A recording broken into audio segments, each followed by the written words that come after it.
Hi, everybody. I'm Catherine Terser with Common Cause Ohio, and I would like to welcome you to this press conference. We're here today to share our opposition to the use of the Ohio National Guard as a prop in political theater. You know, like many folks, Washington, D.C. has a very special place in my heart. I lived in Washington when I was a kid.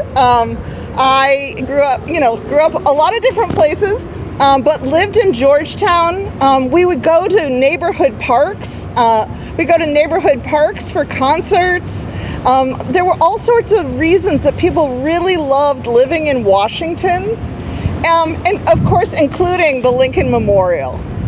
Now, as we think about, all the folks that live there today, Washington, D.C. is the home to families and seniors, workers, people of all sorts of different ages, faiths, all sorts of different commitments and ideas, but they elected leaders to decide how to manage Washington, D.C. None of D.C.'s local elected leaders asked for the president to declare an emergency. And that includes, Washington, D.C.'s mayor, their elected 13-person council. Now, the Ohio National Guard has had it's long been a source of pride for Ohioans.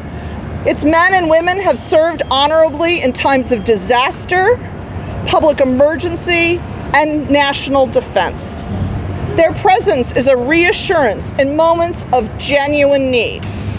However, the deployment of the National Guard should be reserved for situations in which the safety of citizens and the integrity of our nation are actually at risk.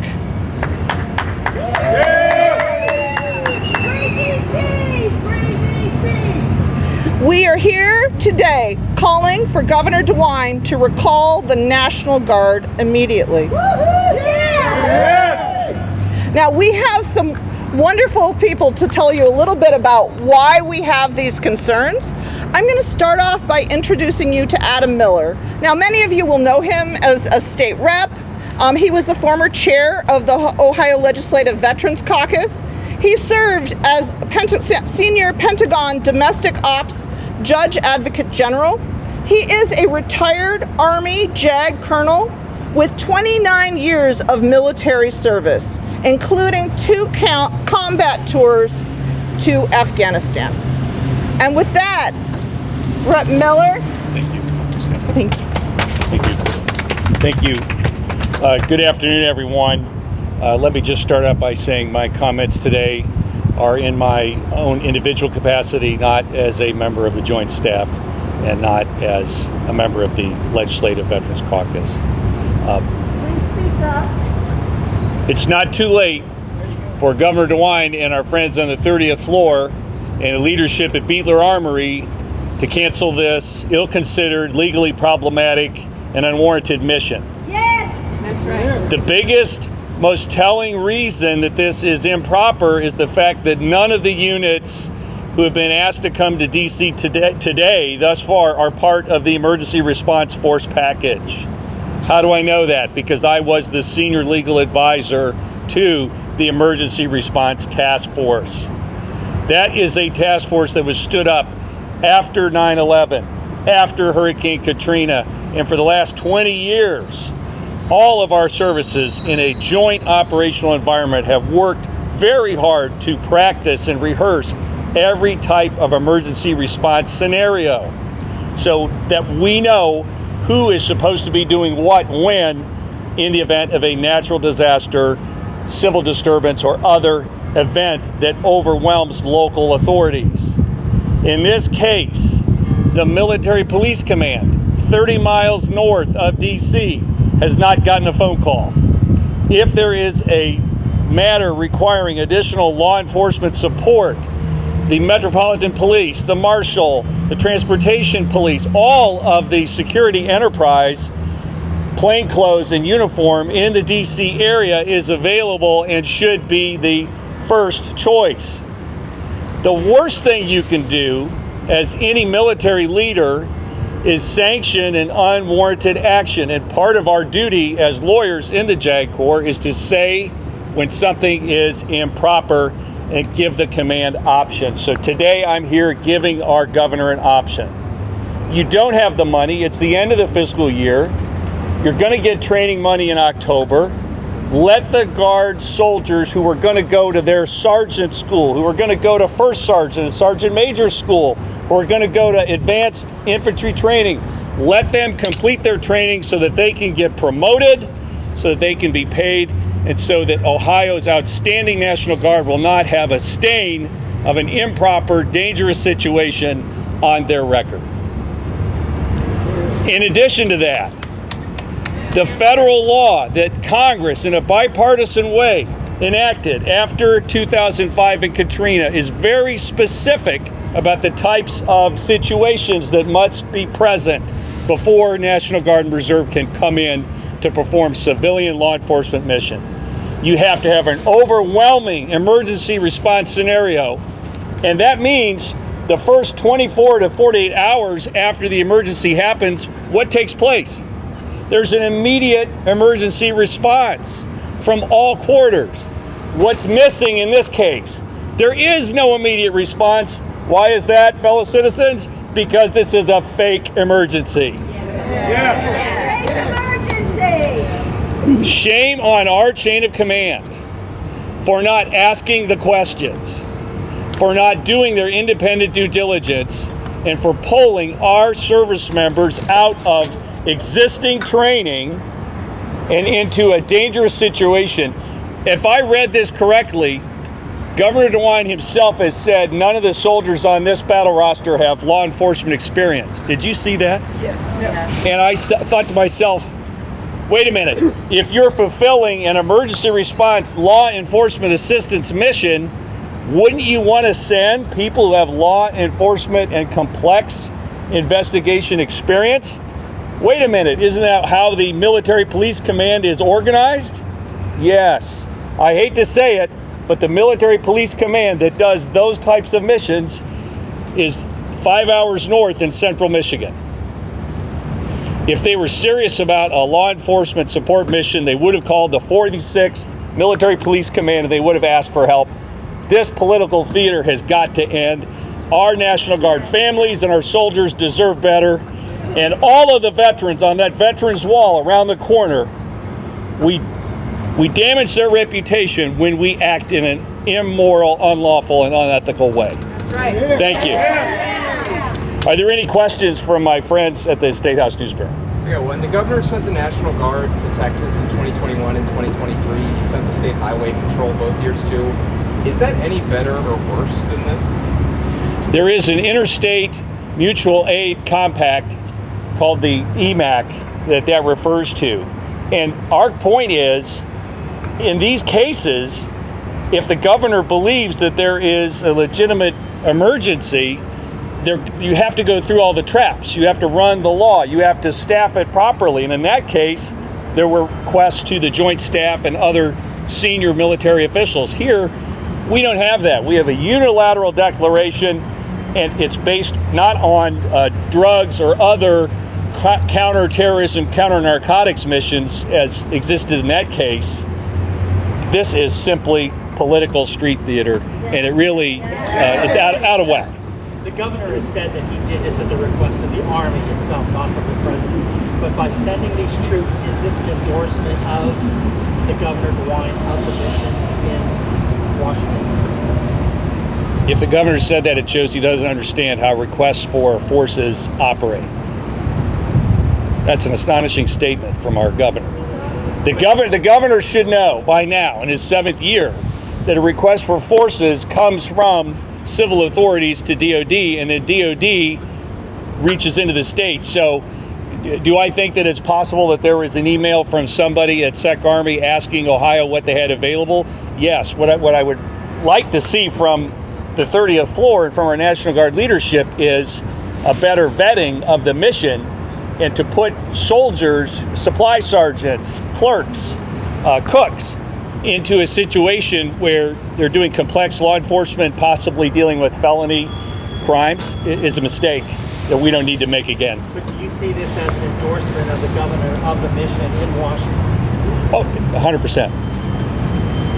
And I was pleased to see my friend from Vermont, the governor there, call this what it is: unwarranted political theater, and the National Guard of Vermont will not take place in this mission. We also saw that from the governor of Kansas, and Governor Kelly represents a state with 2 Republican senators and 3 Republican U.S. representatives. So again, as someone who served 29 years, Senator Frank Hoagland, SEAL Team 6 veteran, asked me to chair the Veterans Caucus. I mean, this is bipartisan. We have to speak up when something happens that is outside the scope of our legal authorities and outside the scope of our mission. What should the National Guard be doing instead? What they were already going to be, her question was, what should the Guard be doing? What they've already been doing, training extremely hard so that their logistics brigade, their combat aviation brigade, so that their existing force packages are ready when called, whether it's a homeland storm or other flood, fire, or whether it's anti-terrorism. And I'm proud to say Ohio has one of the largest National Guards in the country. We're involved in multiple operations overseas. We have special forces. You don't pull people out of critical global terrorism missions for political theater.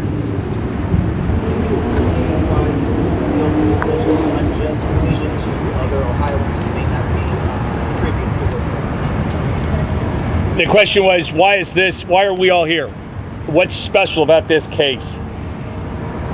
Putting soldiers and their families into a mission for which they're not well trained is the worst thing that you can do as a military leader.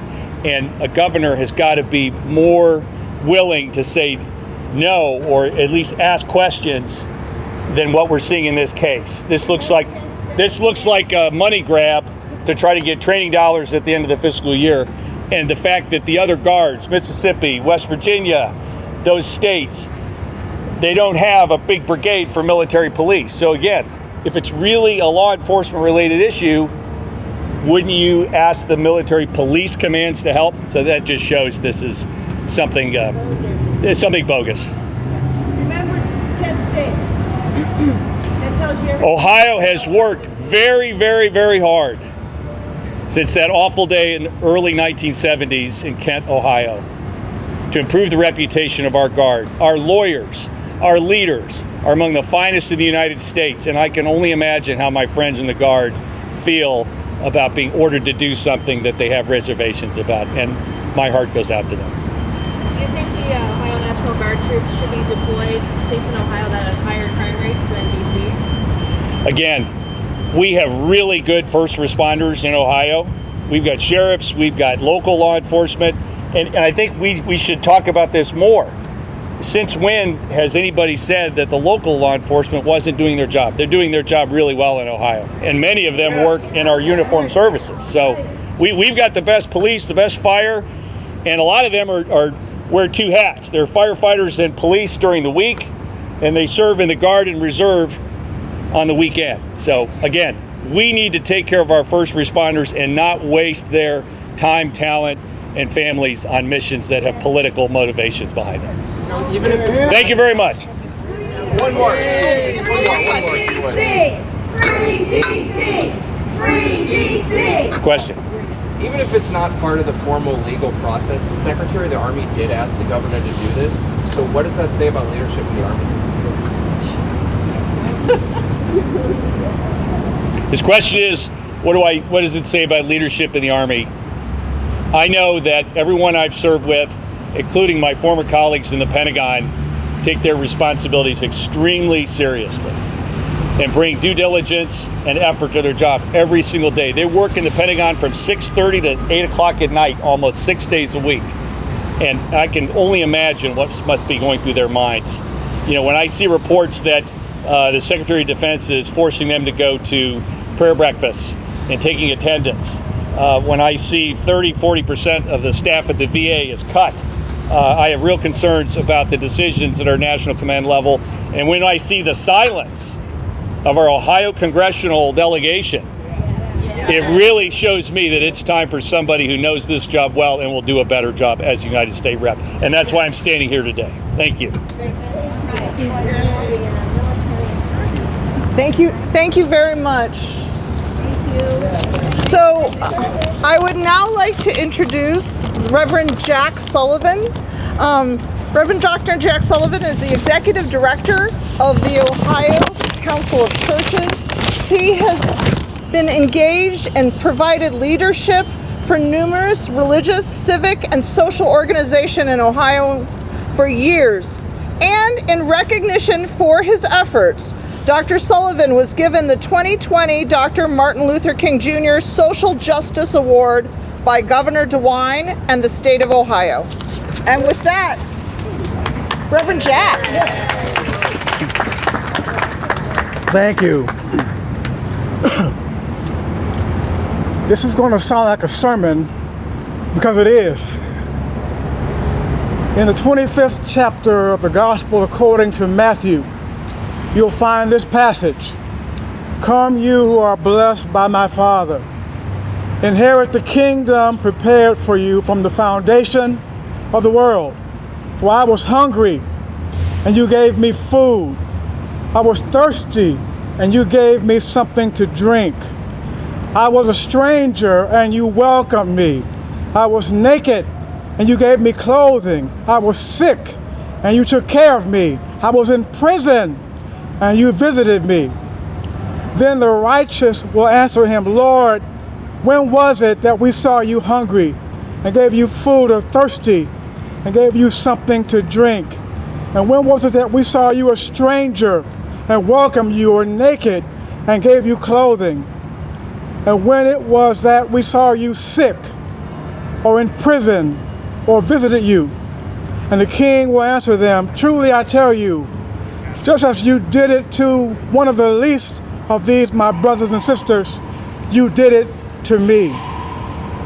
With members of the United States Armed Services, including some from our very state, descending as ordered onto Washington, D.C. to sanitize and purge the city of people whose only crime is being homeless, it is clear that a judgment has been reached, one that declares unhoused people as being LVPs, least valuable players in society, candidates for cruel policies, and nominees for nefarious practices. However, anyone who has spent even 15 minutes in a Sunday school class understands that in the first chapter of Genesis, that all humans, even the unhoused, are imago Dei, created in the very image of God, deserving of dignity and responsive to respect. Inasmuch as we members of the faith community determine these truths to be self-evident, it is clear to us that the so-called homelessness and crime crisis in Washington, D.C. serve only as manufactured justification for military mobilization.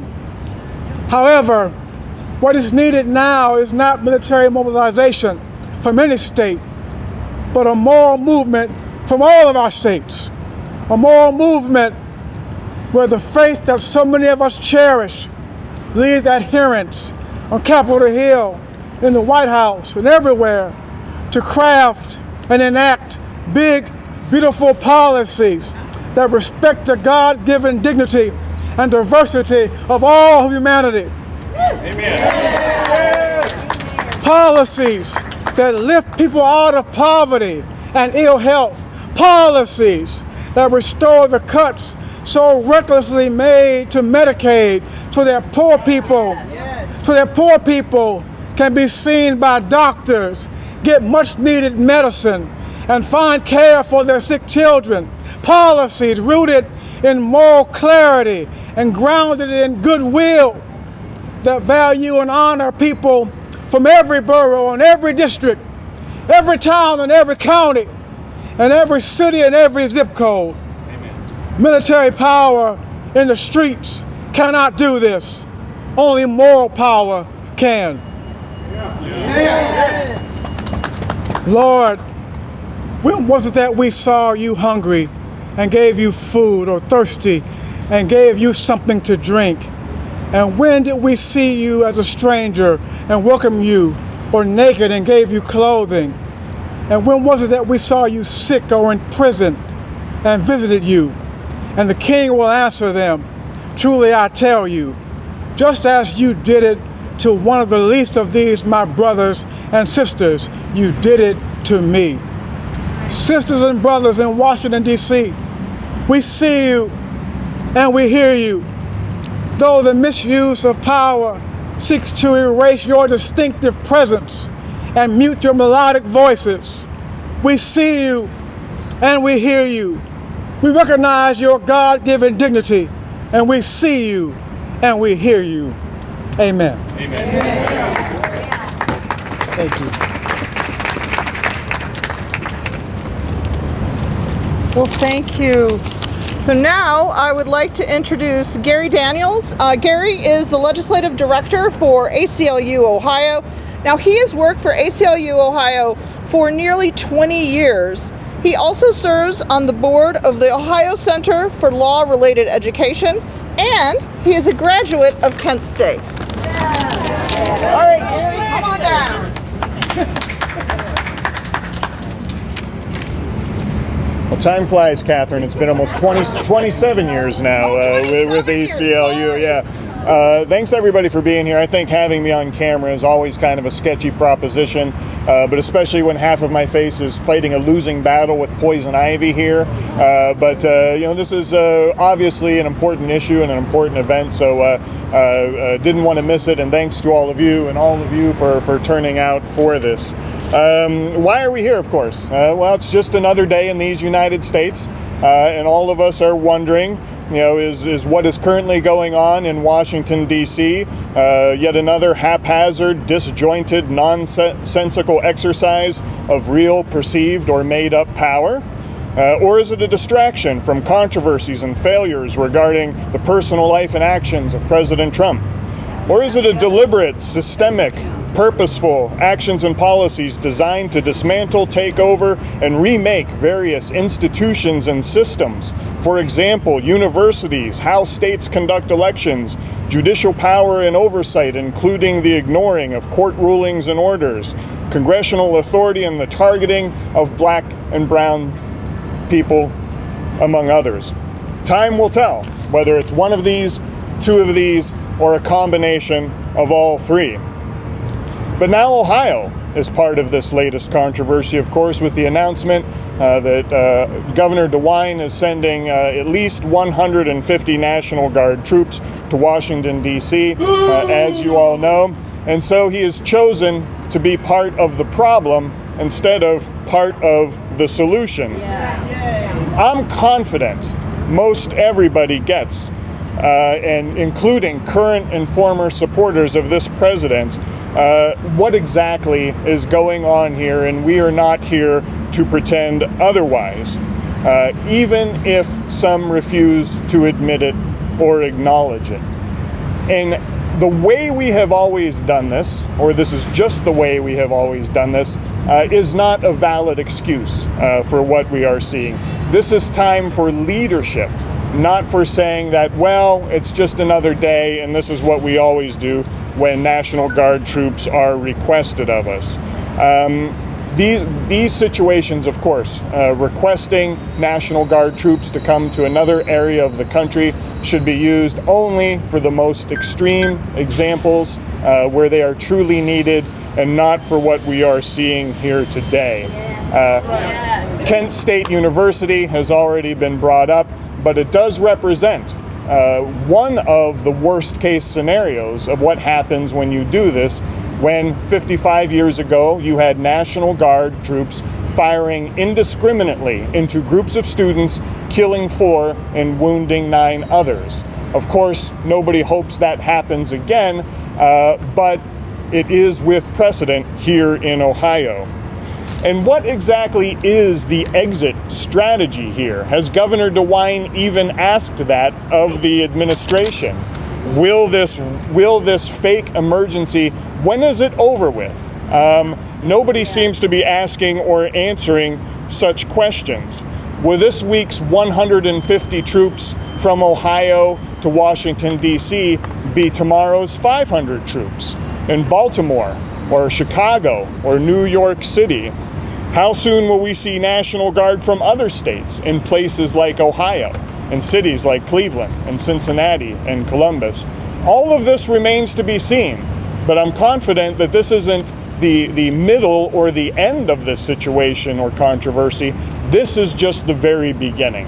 And so the ACLU of Ohio calls on and reiterates our calls to Governor DeWine to reverse his decision, not be a part of this political theater. And for those who are interested, you can always go to our website, acluohio.org, where we have an e-petition where people both inside and outside Ohio can contact the governor and let them know how they feel about this most recent situation. So thank you everybody for coming for this vitally important issue and discussion.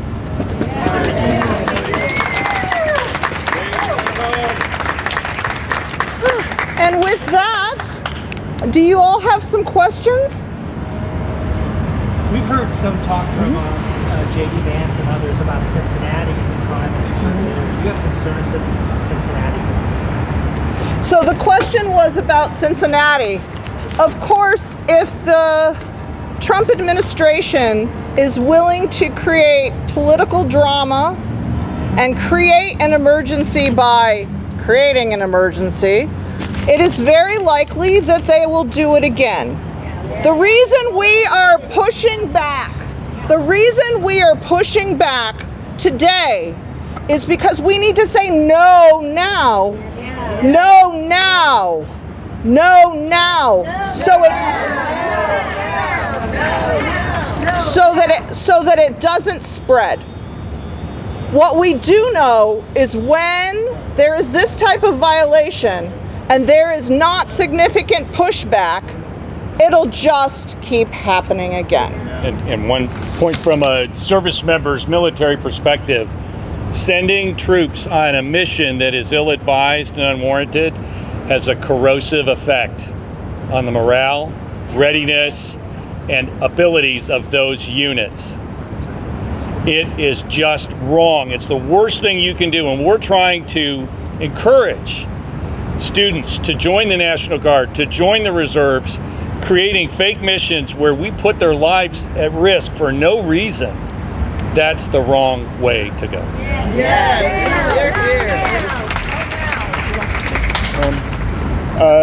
How we police people and for what reasons is a fundamental civil liberties issue.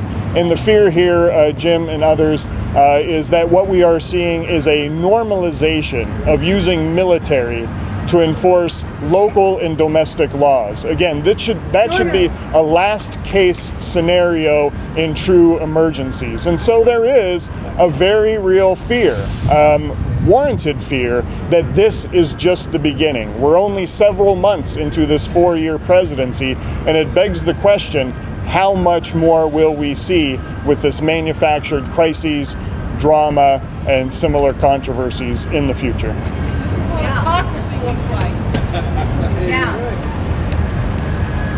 So we have a manufactured crisis, and what do we say? No! Who do we want to recall? All right, and on that note, any other questions?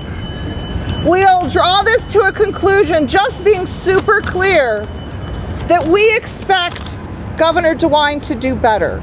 Yes. We expect him to do better by the people who live in Washington, D.C. We expect him to do better for those who serve in the Ohio National Guard. Yes. And we expect him to do better for the families of those folks who are waiting at home because someone has been, their family member has been sent all the way to Washington when they could be home. And on that, if you want to, we will still be here for questions. We know the setup wasn't exactly perfect, so we'll hang around for a little while. I got a nod from Reverend Jack because I think I didn't ask him. We'll hang around for a little while, so if you want to have a little one-on-one or you have specific questions, we're here to stay. Thank you for covering. Oh, and Thank you for coming. Mia wants to get a picture of us. Bring them home. Bring them home. Bring them home. Bring them home. Bring them home. Bring them home. Bring them home. Bring them home. Bring them home. Bring them home. Bring them home. Bring them home. And now we will go home. All right. Thank you, everybody.